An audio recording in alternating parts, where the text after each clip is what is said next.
Welcome to another episode of What's at Stake, a Penta podcast. I'm your host, Bryan DeAngelis, a partner here at Penta, and I'm joined today by two of my colleagues, Alberto Lopez Valenzuela and Andrea Christianson, both of whom co-lead our AI task force.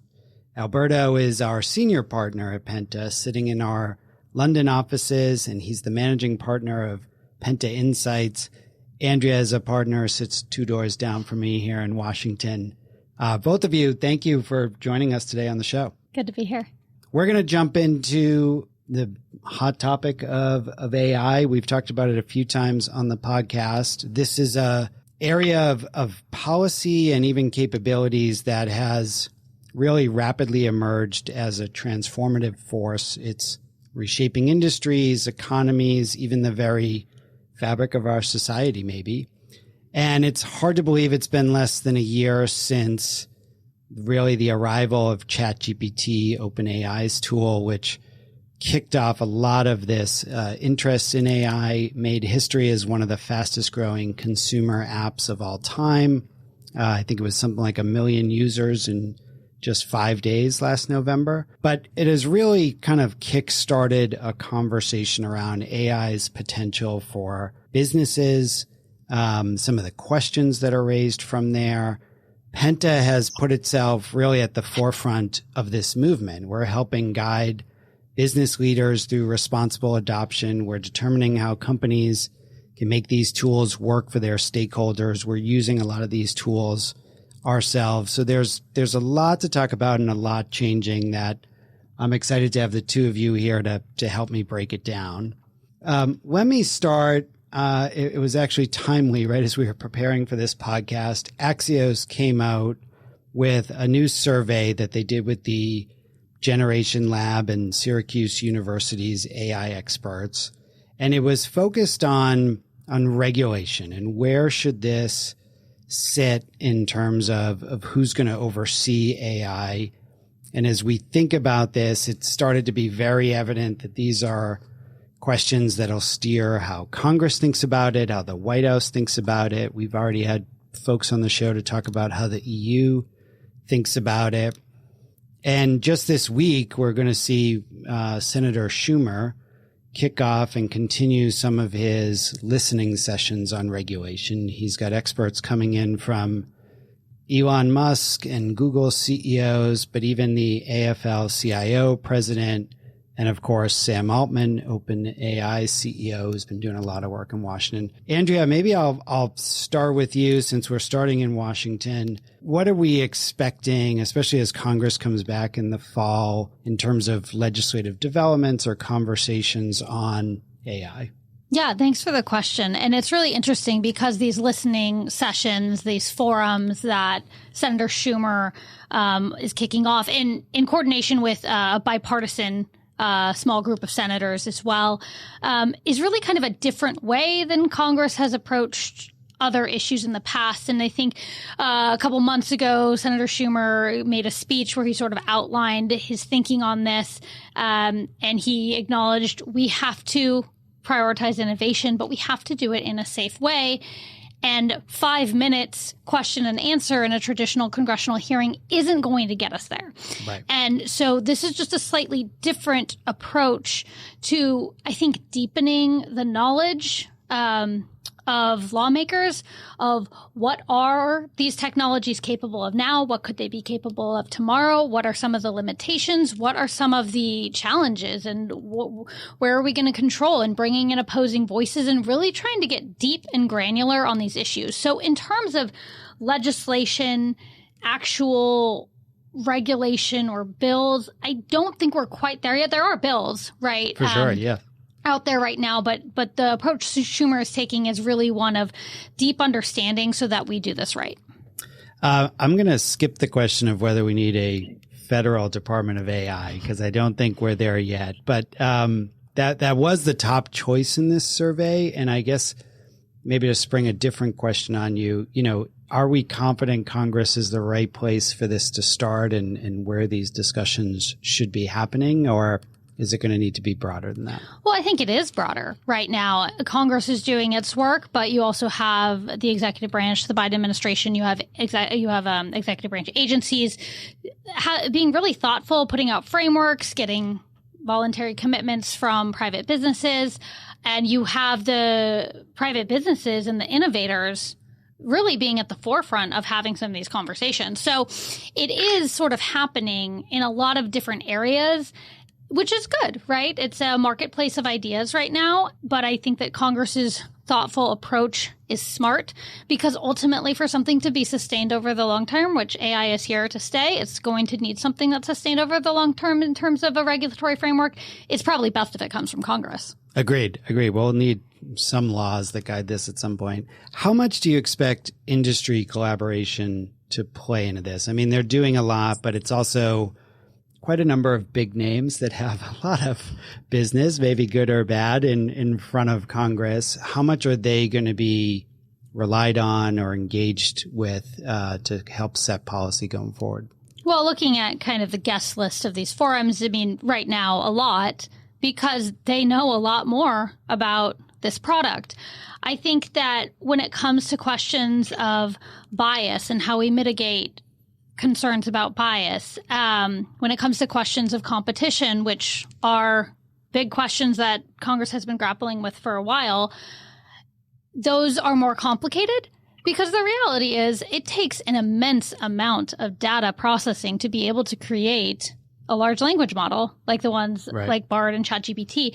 Like, you're not going to have a ton of smaller entrants at that level. What you're going to have is a bunch of really great innovators, VC investments, all this kind of stuff as a part of the stack. So what are the apps that are going to be built on these large language models? And so I think we're going to see a lot of robust competition there.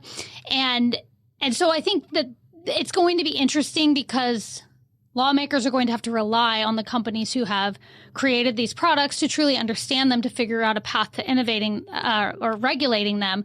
But I think what we saw from Schumer's comments and his approach thus far is that most American lawmakers, Republican or Democrat, very much want American leadership to stay. They want our companies to continue to be innovators, and they want to foster that innovation and grow that leadership. And so I think that's good, but obviously they want to make sure that we're doing it in a way that's safe. Yes. And in addition to being safe, Alberto, I want to bring you in here. American leadership is critical for American policymakers, but it strikes me that AI will know no geographic boundaries, right? That this will take a lot of collaboration. So I wonder if you could tell us a bit about where we are on AI regulation and the policy landscape in Europe. Sure. And look, I'll be happy to answer the question, not as a policy expert, which I'm not, but as a keen observer of what I'm actually currently seeing in the regulatory space. Interestingly, I was listening to a podcast a few days ago, and it was The Economist. They interviewed the founder, the inventor of the TCP/IP protocol, which is basically the Internet protocol. And there was a question around regulation. What was really interesting is that it said, look, historically, the U.S. approach to tech regulation has been to wait for something bad to happen and then regulate. And whereas in the EU has always been about predicting or plan what might go wrong and regulate against those risks. So obviously, one approach leads to more innovation, but also more risk. Another approach has a focus on mitigating risk from the outset, and to a certain extent, it could actually damper or impact in innovation. If we think about when it comes to the UK currently ranks third for private investment into AI companies, following US and China. Rishi Sunak, he's already mentioned that actually he's got ambitions for the UK to play a key role in AI safety, and they're holding an AI safety summit in early November. So in answer to your question specifically, the UK and the EU are taking divergent approaches to AI regulation. The EU approach is a risk-based model, and basically classifies AI systems. And they have basically 4 categories: prohibited, high risk, limited risk, and all other systems. The EU is quite advanced on this, is on the trial phase, and potentially could become the first comprehensive regulation on AI. And, they talks about the AI Act following the steps of the GDPR regulation and that other countries might follow. The UK is taking a very light, it's taking as I said, a different approach. They're taking a lighter approach. So they are not proposing legislation. What they're actually proposing is a flexible definition of AI systems. And also they recognize that actually AI systems is a generic technology. What that means is that actually what they are proposing is a principle-based framework approach for existing regulators. So they are not thinking of creating a new regulator for the UK. And fundamentally, they expect the existing regulators to apply 5 principles, which is safety, security, and robustness, appropriate transparency, explainability, fairness, accountability of governance, and contestability and redress. So it's really clear that the UK is trying to avoid unnecessary red tape and enable innovation. And I think what's the final point I want to make is what's really interesting is that the UK, they are really keen to bring together regulators and innovators. For instance, the UK government, it's followed the advice of Sir Patrick Vallance, who was the chief scientific advisor of the UK. He was a chief scientific officer at GSK. And his advice was to create a regulatory sandbox to AI that would bring together innovators and the regulators. So it is, you can see EU is being quite rigid about it, whereas the UK is being much more working from the existing, from the principles base and working with existing regulators. As you think about that more rigid approach that EU is taking, in your mind, how will they balance that with kind of the international cooperation that I think will be needed, particularly with, the US and China being such, for lack of a better term, powerhouses in this, industry? Look, I think the honest answer is that I can give you is that it remains to be seen. What's very clear is that not everybody is moving at the same pace.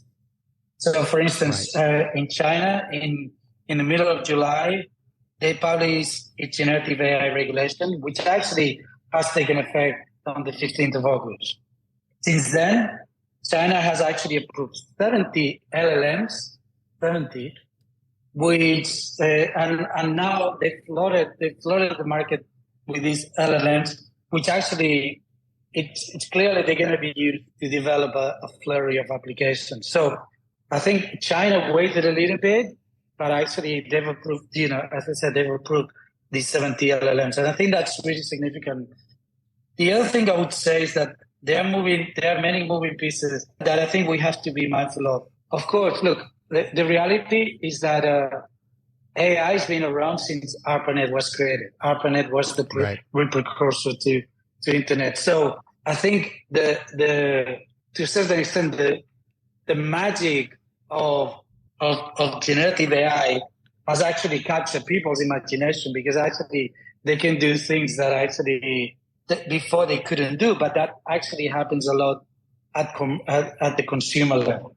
So I think that from my conversations with corporates, they are being far more cautious about how they're going to be implementing generative AI and how they're actually going to use the existing data sets to develop productivity gains with the LLMs.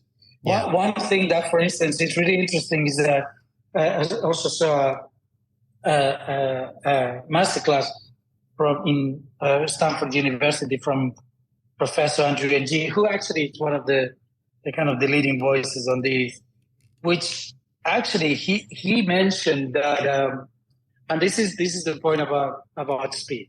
he actually mentioned that prior to the LLMs, the time from idea to implementation would take really about 6 to 12 months from working with a supervised model. Yeah, with an LLM, the implementation, the idea to implementation actually is reduced to a few weeks and thousands of dollars rather than millions. So you can imagine that actually when organizations with B2Bs, with corporates, they really understand how they can apply LLMs into solving their business problems, there's actually going to be a huge benefit for those organizations. Yeah. But it's a different dynamic to ChatGPT and another sort of applications out there, which actually, can be a bit gimmicky, can be a bit, it captures people's imagination, but actually this in a way reminds me to the internet days. The internet days, people used to talk about bricks and mortar and internet companies, and then everybody became an internet company. Yeah. So I think everybody will be using, there was no distinction about LLMs or not. Either you were in the game or you were completely out of the game. Andrea, let me bring you back in here. We were talking a bit about, the U.S. approach. Alberto outlined the EU and the UK, and certainly China is the other big player here. In this space, it's a lot for companies to keep up with. What are companies asking from us right now on the policy front? I mean, I know I've got a few clients that want to do a lot of monitoring and understanding what's changing, but what are you seeing out there in the market in terms of what companies need? Yeah, I'd say for a lot of our clients right now, they're really interested in what does the regulatory landscape look like? What are the big things that are upcoming? What are the big changes? What are the things that are going to affect their business and how they approach things? What does the collaboration between the U.S. and the EU and other countries look like? Also, very much like, who are the big players here? Right. Who are the stakeholders that they should be talking to, that they should be engaging? And frankly, what are their own internal policies look like, and what is their perspective and point of view? Some companies have very strong points of view already. Others are still developing them. And so I'd say that there is a lot of monitoring. And then from the strategic advice standpoint, we're saying, hey, here are the people that you should be thinking about engaging with. And here are some of the ways that you could put your point of view and your perspective in front of decision makers as they are developing their own perspectives on this. And so that was one of the reasons that we launched this Penta AI task force a couple of months ago that Alberto and I lead together. And frankly, not to be like overly marketing here, why Penta is really uniquely qualified to be helping clients in this area, because we've been working in AI for over a decade. Alberto has built systems that have won awards. And so we're already processing like massive amounts of data to help companies better understand what their reputations are with which stakeholder groups, and at a really granular level that can help them make better business decisions. And we're able to use LLMs in new ways to help us parse that data in really exciting ways. One example has been a vetting for a client who wanted to understand if somebody was safe to do a partnership with, but they had a ton of YouTube videos, and watching all of those videos would have taken hours. And we were able to use an LLM to create a system that enabled us to flag potential videos that should get a human watch. And so it was a process that took us several hours instead of several weeks. And so we're able to kind of answer questions we haven't been able to answer before faster than we would have been able to do it in the past. And then pair kind of our strategic expertise, both in technology, which we have a very strong bench of tech folks here at Penta, but also just how do you engage in a conversation like this? And then also with a lot of other communicators, how do we need to be thinking about the reputational and brand risks to your organization as it relates to AI? And so we've had other podcasts on this. We've had papers on this. But that's a lot of the work that we're doing right now with our clients. Yeah. And the big theme that's jumping out at me there is speed, right? Back in the days of the tech fights, you had an industry that matured first and then Congress caught up with it, you know, and to Alberto's point, maybe waited until something broke, whereas everything's happening now. It's white space. Like, you've got to be engaged in this. You don't have the time to get necessarily all your policies and ducks in a row before Schumer's already having meetings. So knowing where to engage, how to engage is a lot of what I'm seeing our clients drive us towards too. Alberto, Andrea mentioned a little bit about the task force and what we're doing, and mentioned some of the work you've been doing for years. Tell us a little bit more about how Penta is already using AI as an embedded function in a lot of our intelligence tools and capabilities. Sure. So, look, I mean, as Andrea says, you know, AI is not new to us. In 2010, we pioneered the use of NLP technology and supervised learning, labeling technology, to develop stakeholder sentiment, which would actually use to help our clients understand how they were being perceived by the stakeholders, and also providing them a graph, a comprehensive graph of the issues that presented reputational risk to the companies and opportunities. So right now, what we actually doing, I'll answer your question first on what we are doing and then how we're helping our clients. Right now, what we're actually doing is we're enriching the data set that we developed over 12 years. And we developed that data set with supervised learning. And we're enriching that data set with LLM. What we're already seeing is that actually the improvements in terms of accuracy of topic identification and entity sentiment are significant. And so significant that actually it's really giving us now the opportunity to think about other applications that we can build on a data set that doesn't require so much supervision or human supervision. So what we have in the pipeline right now, it falls into two categories. One is reacting to the present, reacting to what's happening, and that's about crisis detection, crisis monitoring, stakeholder mapping, misinformation detection, and even synthetic data detection, which synthetic data actually leads sometimes to misinformation. And then the other category what we're focusing on is really helping our clients sort of, you know, shaping the future. And that's more about helping clients around message testing, scenario modeling, and even forecasting reputation and impact with of different scenarios.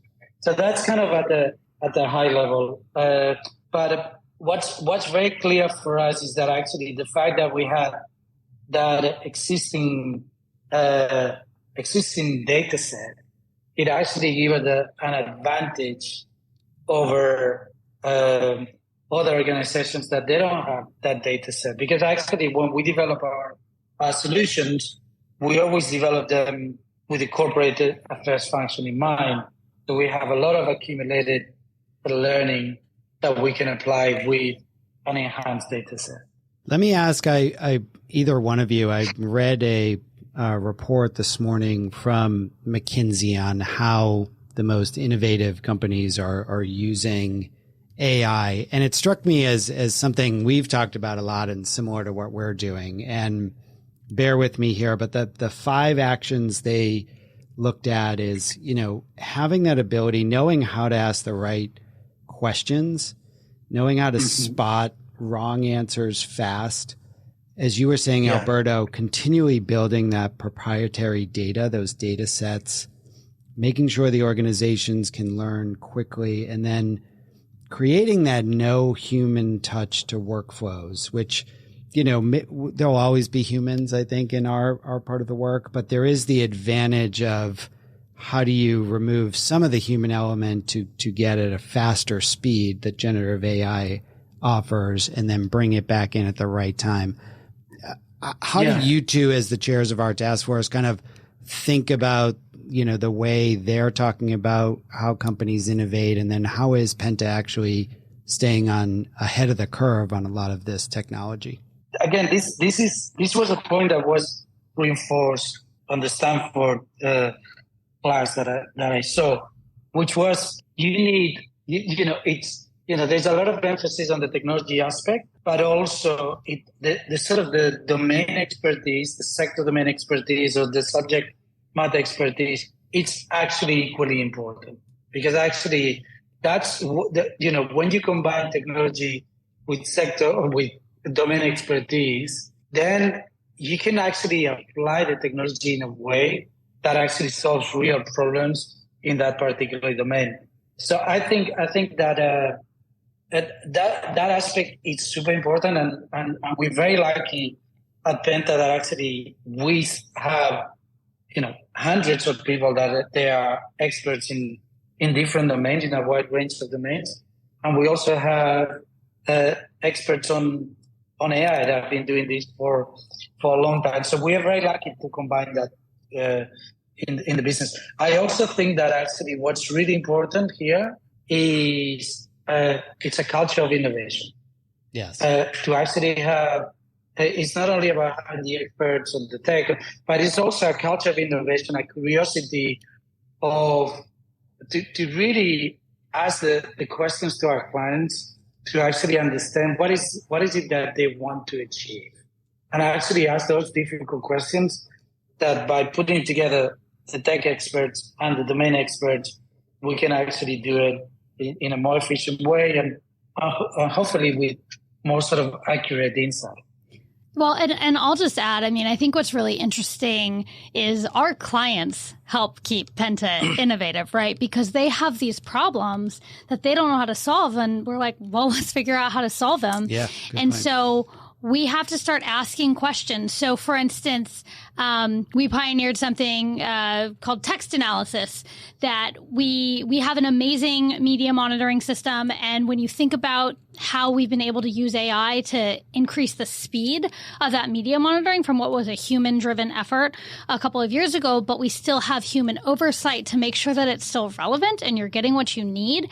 But if you're trying to understand how effective are surrogates, for instance, in all of the media that we're trying to have them go and talk on behalf of us or talk about an issue. How can you know that? You would have to read every single news article, which isn't feasible. But what is okay, well, what are all the names of your surrogates? We're going to go find out how many times they were mentioned in what kind of publications. Were they top tier? Were they regional? Were they trade publications? What was it? And so we've been able to constantly be innovating because our clients keep asking us to help them solve problems. And so that, I think, is really exciting because it's forcing us to do all of these things that McKinsey lays out as being, what are the most innovative companies?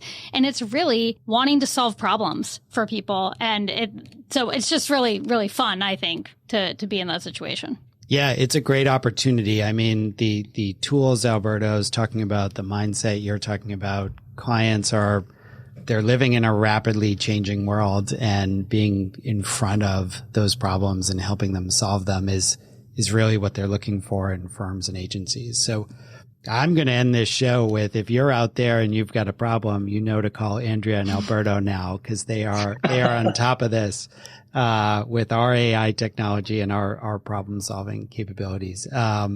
But both of you, this was, as with all AI topics, this was a lot to jam in 30 minutes, but I appreciate you guys breaking it down for us. And we'll certainly have a lot more opportunities both on the show, and Andrea mentioned some of the written content we do on our website around the work we're doing, the changes we're seeing coming all through the prism of AI. So thank you both so much for joining us today. We appreciate it. Thank you. Thanks, Bryan. And to all our listeners, remember to like and subscribe wherever you get your podcasts. You can follow us on Twitter, now X, at Penta Group. That's at Penta GRP. I'm your host, Bryan DeAngelis. As always, thanks for listening to What's at Stake.